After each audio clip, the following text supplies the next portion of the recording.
Bonsoir tout le monde. Voilà, j'espère que vous allez bien, que vous avez passé une bonne fête de Pâques. Voilà, la Bible nous dit que Pâques nous rappelle la sortie des Israélites d'Égypte. Voilà. Donc pour les Juifs, lorsque les Juifs fêtent Pâques, Pâques nous rappelle la sortie des Israélites d'Égypte.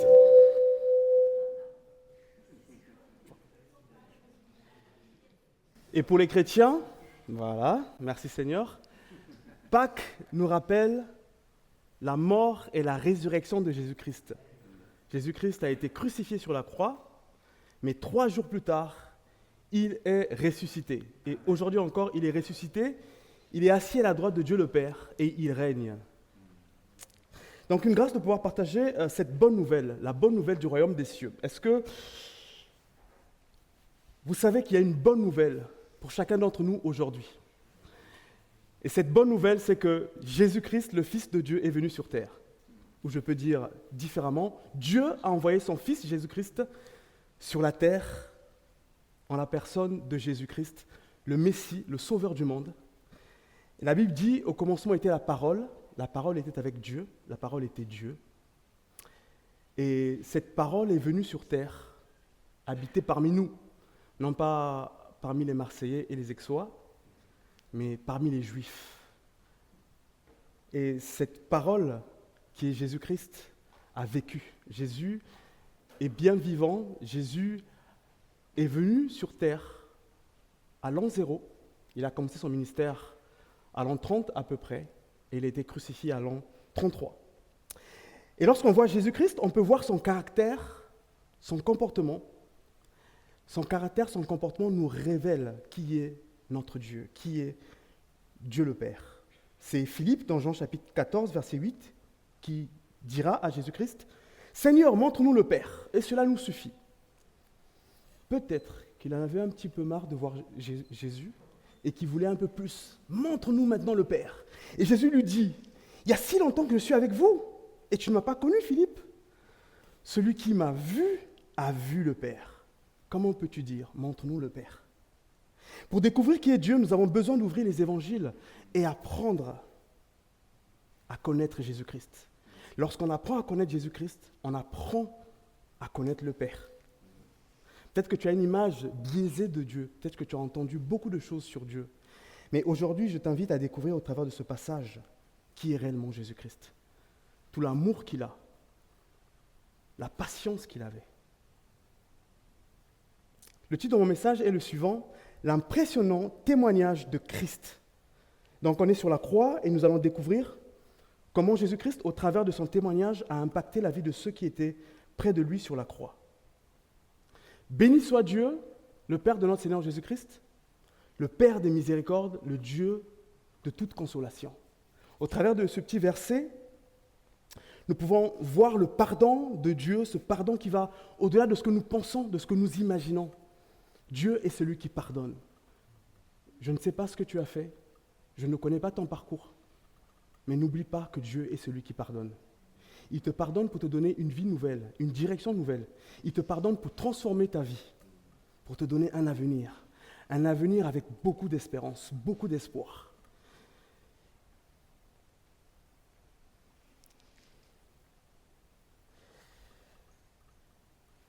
Un homme était sur la croix avec Jésus-Christ, je peux dire 2 hommes, 2 brigands. Et un des brigands aura sa vie changée, transformée, grâce au témoignage de Jésus-Christ. Et le texte que nous allons prendre, c'était un texte pour le moins difficile, parce que le Maître, comme nous avons chanté, le Maître s'est retrouvé sur la croix. Le Messie, le roi du ciel, le roi des cieux, a été crucifié sur la croix. Celui qui normalement devait être assis sur un trône en Israël, si le peuple l'avait accepté. Mais ce Messie a été rejeté. Il a été mis sur une croix comme un brigand. Nous allons lire la parole de Dieu dans l'évangile de Luc. Donc Luc chapitre 23, versets 31 à 43. Pour le petit contexte, alors que Jésus-Christ porte sa croix pour aller sur le mont Golgotha, Il est fatigué parce que la veille, il a été frappé de coups. Jésus est fatigué et les Romains décident de perquisitionner quelqu'un, Simon de Cyrène.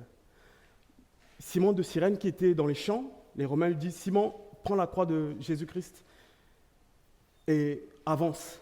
Le peuple suivait Jésus, les femmes étaient aussi après Jésus, elles se frappaient la poitrine, elles pleuraient, elles se lamentaient sur Jésus-Christ. Et Jésus-Christ se retourna et dit « Femmes, ne pleurez pas sur moi, mais pleurez plutôt sur vous et sur vos enfants. Parce que s'il en fait ces choses au bois vert, qu'arrivera-t-il au bois sec ?» C'était une métaphore. Jésus parlait de lui comme le bois qui donne la vie. Mais si les Romains et les Juifs ont pu mettre le maître du monde sur une croix, qu'arriverait-il au peuple d'Israël ?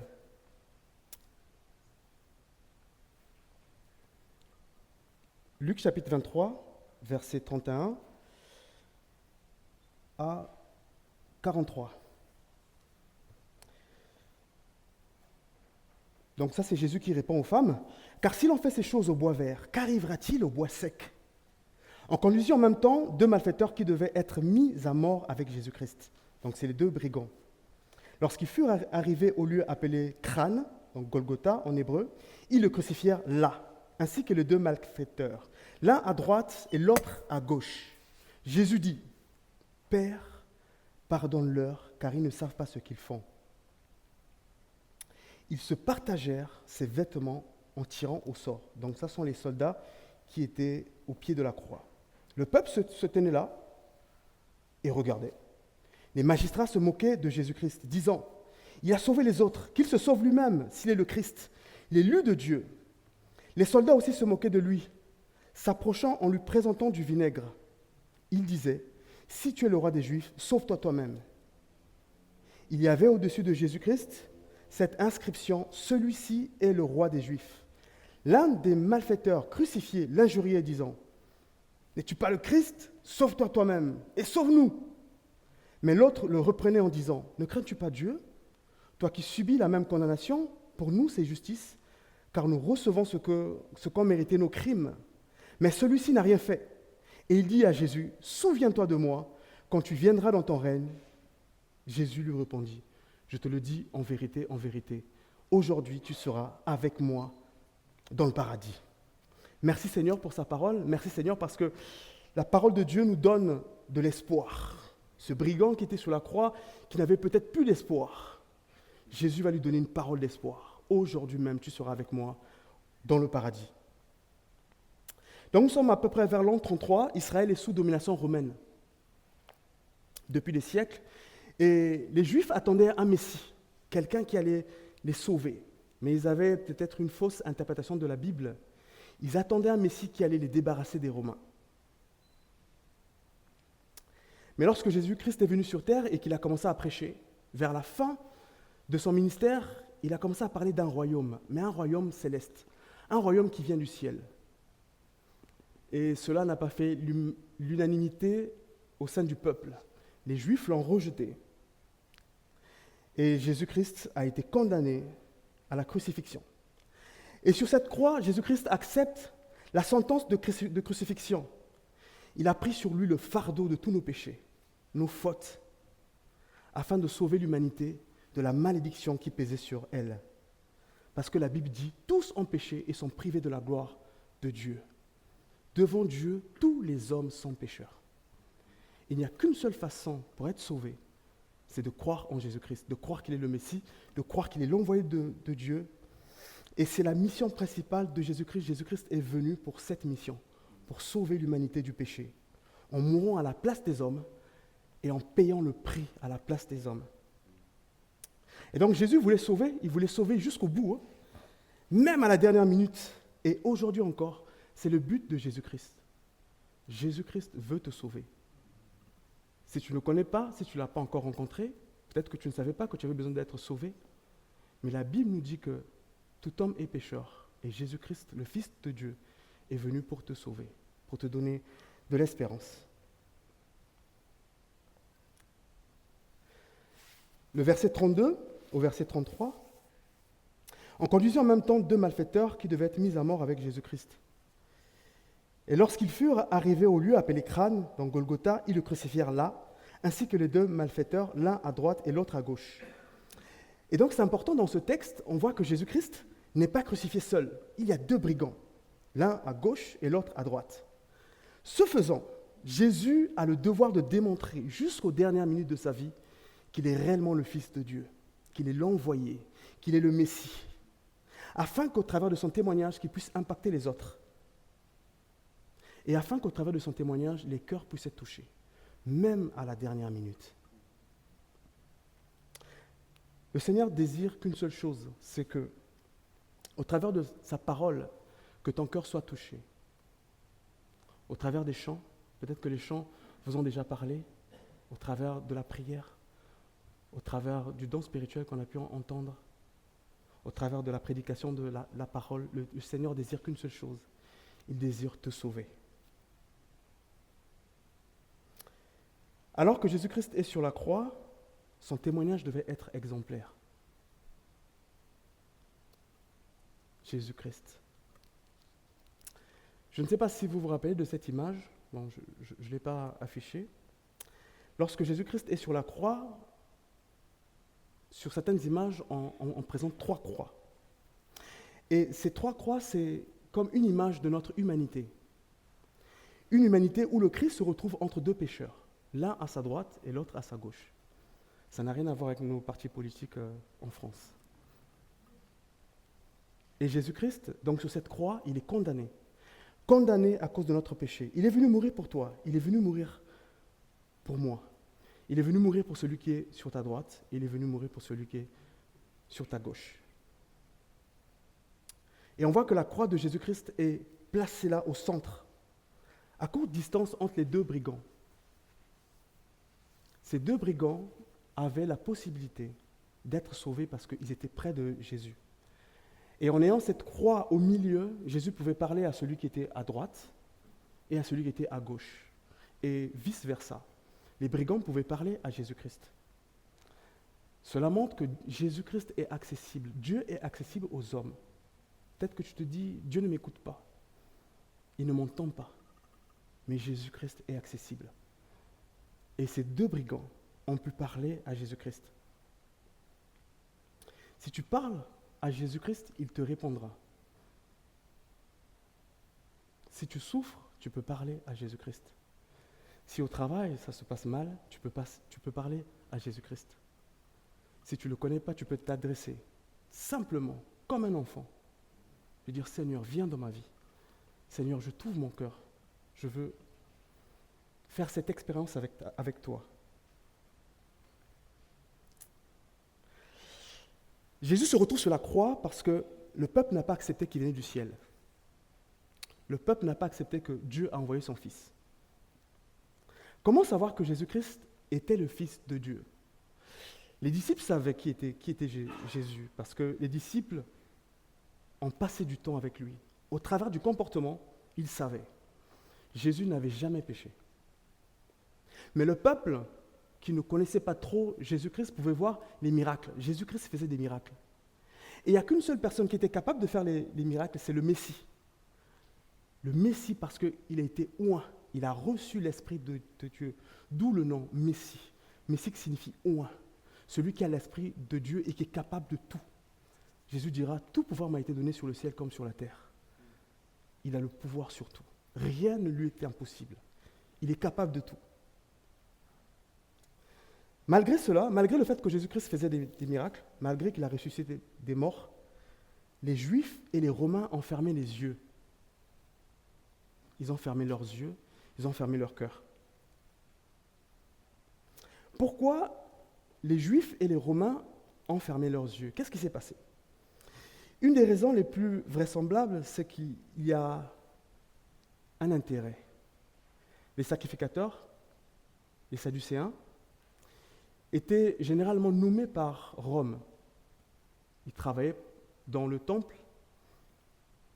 Et ces sacrificateurs voyaient d'un mauvais œil la popularité de Jésus-Christ. Comme on l'a vu dimanche dernier, au procès fictif, ils ne voulaient pas de Jésus parce que Jésus commençait à être populaire. Et ils se sont dit, Jésus est en train de détruire notre affaire, notre business. Et on veut qu'une seule chose. Ils auraient pu le mettre, Jésus, en prison, mais il était tellement dangereux pour eux qu'ils ont décidé de le crucifier. Ils ont dit à Ponce Pilate, crucifie-le. Et la foule, le peuple était déçu. Ils s'attendaient à ce que Jésus-Christ vienne les sauver des Romains, mais ce n'est pas ce que Jésus-Christ a fait. Et donc le peuple était déçu. Et aussi le peuple suivait les leaders. Et enfin, Rome. Les Romains savaient que Jésus-Christ était innocent.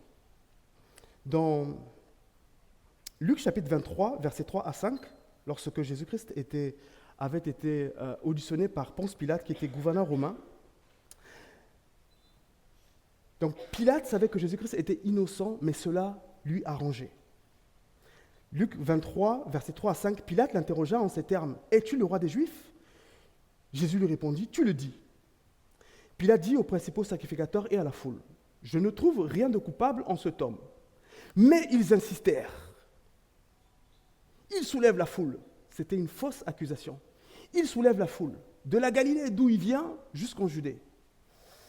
Lorsque Pilate entend ça, il se dit, bon, quelqu'un qui soulève la foule, si ça tombe sur moi et que César à Rome me destitue, ça va mal se passer. Bon, alors, par précaution, puisque c'est un rebelle à Rome, nous allons le crucifier. Aussi, Pilate se disait, il n'y a qu'un seul roi. Puisque tout le monde disait que Jésus-Christ se déclarait roi des Juifs, Pilate savait qu'il y avait un seul roi, un seul empereur, et c'était César. Et au verset 34, Jésus-Christ dit, « Père, pardonne-leur, car ils ne savent pas ce qu'ils font. » Malgré tout ce que les gens ont fait, malgré tout ce que les gens ont dit, Jésus-Christ sur la croix a dit, « Père, pardonne-leur, car ils ne savent pas ce qu'ils font. » Jésus a pardonné à Pilate, aux Juifs, aux sacrificateurs, à Judas, à ceux qui ont pris ses vêtements. Comment est-ce que vous réagirez si on vous prenait votre vêtement, celui avec lequel vous avez l'habitude de prêcher, celui avec lequel vous avez l'habitude de faire des miracles? Et à la croix, Jésus n'avait plus de vêtements. Mais à la croix, Jésus n'a rien dit. C'était là son témoignage. Et vous savez que les brigands qui étaient sur la croix avec Jésus-Christ le voyaient. Ils voyaient que Jésus-Christ était différent. Le verset 35 au verset 37, le peuple se tenait là et regardait. Ils étaient passifs. Les magistrats se moquaient de Jésus-Christ, disant, « Il a sauvé les autres, qu'il se sauve lui-même. S'il est le Christ, l'élu de Dieu. » Les soldats se moquaient de lui, s'approchant de lui, présentant du vinaigre, et ils disaient, « Si tu es le roi des Juifs, sauve-toi toi-même. » Et en fait, la moquerie se portait sur le mot Messie. Puisque tu es le Messie, tu as le pouvoir sur tout, alors sauve-toi toi-même. Mettez-vous à la place de Jésus-Christ, qui est en train de souffrir sur la croix. Comment réagirez-vous? Jésus sur la croix, il ne dit mot, il ne dit rien. Et les brigands qui sont à côté de Jésus-Christ le voient, l'observent. On lui présente un narcotique, c'est un anesthésique, mais Jésus-Christ refuse de prendre ce vinaigre. Jésus veut être conscient. Il veut avoir son esprit. Peut-être que quelqu'un lui parlerait, même à la dernière minute. Il veut être conscient. Il veut être disponible. Et n'oublie pas que Jésus-Christ est disponible pour nous, pour chacun d'entre nous. Jésus-Christ est disponible. Dieu est disponible. Et sur la croix, Jésus attendait. Il ne voulait pas s'endormir. Il était là. Il avait les yeux ouverts. Et il attendait que quelqu'un lui parle.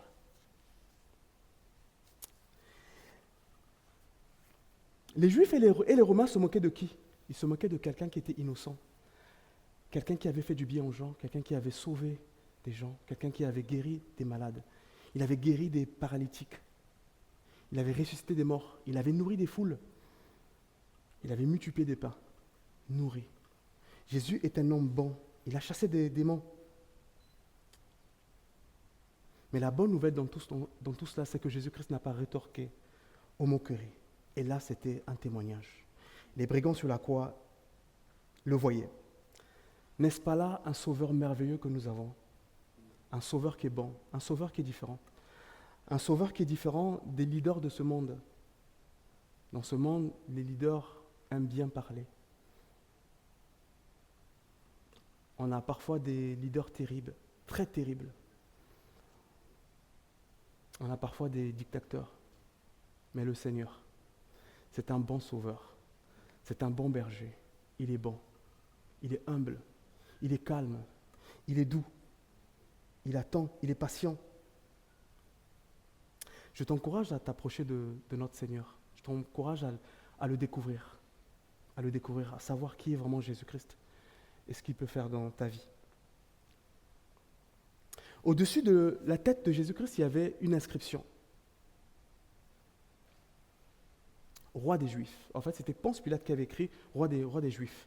Les sacrificateurs, les pharisiens avaient dit « Non, Pilate, n'écris pas roi des Juifs. Dis, celui-ci a dit qu'il est le roi des Juifs. » Mais Pilate a dit « Je l'ai marqué roi des Juifs. » Et en fait, pour Pilate, c'était une façon de dissuader les futurs messies de se déclarer messie. En fait, comme c'était pendant la période de Pâques, il y avait des Juifs de partout, de toute la Galilée, la Judée, qui venaient à Jérusalem. Il y avait aussi des Juifs, des hellénistes, donc qui habitaient en Grèce, qui venaient. Le verset 38 au verset 39, il y avait au-dessus de lui cette inscription, « Celui-ci est le roi des Juifs ». L'un des malfaiteurs crucifiés l'injuriait, disait « N'es-tu pas le Christ? Sauve-toi toi-même et sauve-nous ».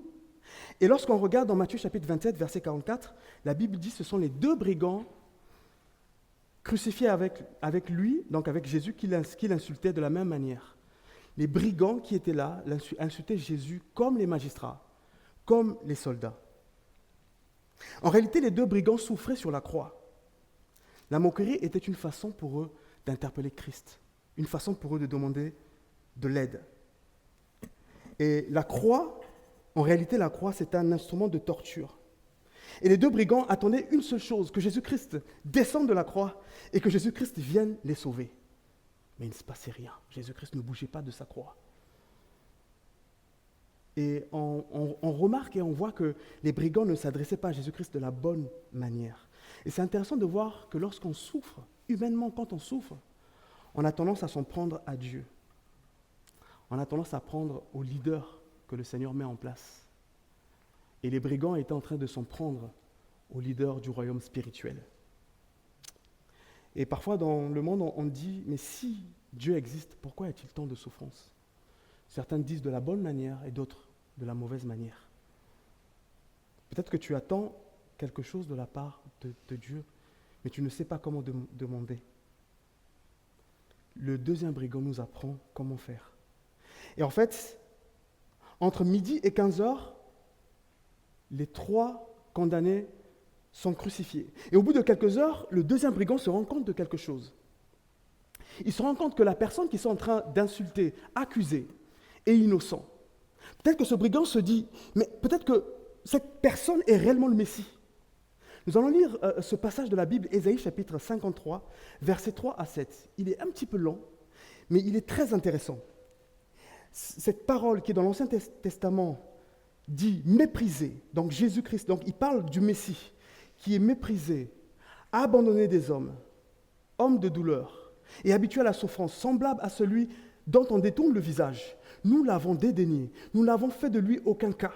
Cependant, ce sont nos souffrances qu'il a portées. C'est de nos douleurs qu'il s'est chargé.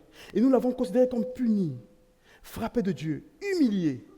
Mais il était blessé pour nos péchés, brisé pour nos iniquités. Le châtiment qui nous donne la paix est tombé sur lui. Et c'est par ses meurtrissures que nous sommes guéris. C'est par ses meurtrissures que nous avons le salut. Nous étions tous errants comme des brebis. Et des brigands étaient des gens qui étaient comme des brebis. Chacun faisait sa propre voie. Il faisait ce qu'il voulait. Lorsque nous ne connaissions pas Dieu, nous faisions ce que nous voulions. Mais l'Éternel a fait retomber sur lui, sur Jésus, l'iniquité de nous tous. Il a été maltraité, il a été opprimé, il n'a point ouvert la bouche. Et ça, c'est le témoignage de Jésus-Christ à la croix. Il n'a point ouvert sa bouche. Semblable à un agneau qu'on mène à la boucherie, à une brebis muette devant ceux qui l'attendent. Il n'a point ouvert sa bouche. Jésus-Christ sur la croix est en train de mettre en pratique la parole de Dieu qui est écrite dans l'Ancien Testament. Jésus-Christ sur la croix est en train d'accomplir les prophéties bibliques. Est-ce que vous comprenez maintenant la profondeur du témoignage de Jésus-Christ?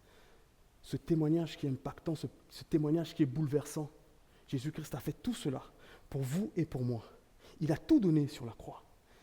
Il a donné de sa personne, il a donné de son sang, il a donné de sa patience, il a pardonné, il a donné de son caractère. Le verset 40 au verset 41, mais l'autre brigand, le reprenait et disait, « Ne crains-tu pas Dieu, toi qui subis la même condamnation? Pour nous, c'est justice, car nous recevons ce qu'ont mérité nos crimes, mais celui-ci, il n'a rien fait. » Et donc le deuxième brigand, c'est comme une révélation qu'il a dans son cœur. Il comprend que Jésus-Christ, il est innocent. Il n'est pas ce meurtrier que tout le monde accuse. Plus l'heure avançait, le deuxième brigand refusait de prendre part aux moqueries des Sadducéens, des magistrats et du peuple. La plupart se moquaient de Jésus-Christ. Ce brigand a dit, maintenant, je change. Maintenant, je ne penserai plus comme les autres. Tout le monde dit que Jésus-Christ est le Messie et se moque de lui. Mais moi, je vais défendre cet homme. Je décide de ne plus le faire. Et aujourd'hui, tu peux décider de penser, pas comme le monde pense, mais tu peux penser comme la Bible aimerait qu'on pense. C'est-à-dire reconnaître que Jésus-Christ est le Fils, le Messie de Dieu. Alors que les membres de ce brigand étaient cloués sur la croix, alors qu'il lui restait un peu d'énergie, alors que peut-être qu'il avait du mal à respirer parce que la croix, c'est un endroit de torture. Tout avait été imaginé pour que vous souffriez. Et cet homme a défendu Jésus-Christ. Il dit, Jésus-Christ, je reconnais que tu es innocent. Je reconnais que tu es juste. Je reconnais que tu es l'agneau de Dieu qui ôte le péché du monde. Je reconnais que moi, le brigand, je suis pécheur. C'est moi le pécheur. C'est moi le pécheur. Ce n'est pas toi, c'est moi. Le verset 42 au verset 43, et il dit à Jésus-Christ, « Souviens-toi de moi quand tu viendras dans ton règne. » Jésus lui répondit, « Je te le dis en vérité, aujourd'hui même, tu seras avec moi dans le paradis. » Et le brigand a trouvé en Jésus-Christ son espoir, même dans la souffrance. Il s'est dit, même si Jésus ne me sort pas de cette croix, mais au moins, je sais quelque chose. Je sais que j'ai la vie éternelle. Je sais que ce Jésus reviendra. Et quand il reviendra, je serai heureux. Et ce brigand croit que Jésus-Christ, qui va mourir sur la croix, ressuscitera le troisième jour. Il le sait. Il a comme une conviction dans son cœur. Et c'est ça la foi. C'est une conviction. Et cette conviction, elle ne vient pas de moi ou de vous. C'est un don de Dieu. C'est par la grâce que vous êtes sauvés, par le moyen de la foi. Et c'est Dieu qui te fait cette révélation. Oui, Christ est le Messie, il est le Fils de Dieu. Je ne sais pas ce que tu as fait de mal dans ta vie. Je ne connais pas ton parcours. Je ne sais pas ce que tu vis en ce moment. Mais Dieu est celui qui désire te pardonner. Jésus-Christ est celui qui désire prendre soin de ta vie, prendre soin de tout ton être, de tous les domaines de ton être, du travail, de ta famille, de tes enfants, de ta santé, mais d'abord de ton salut. Peut-être que tu désespérais. Jésus-Christ est celui qui veut te donner une vie nouvelle, une vie en abondance. Il veut transformer ta vie. Il veut faire de toi une nouvelle personne. Mais il y a cependant une condition.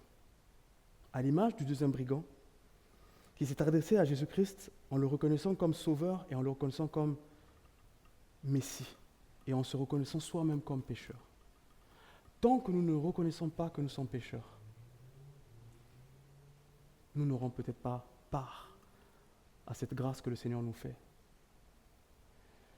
Que nous puissions nous éloigner de notre orgueil, que nous puissions revêtir ce sentiment d'humilité comme ce brigand. Il a dit, c'est moi le pécheur, c'est moi qui suis meurtrier. Et Jésus, lui, est innocent.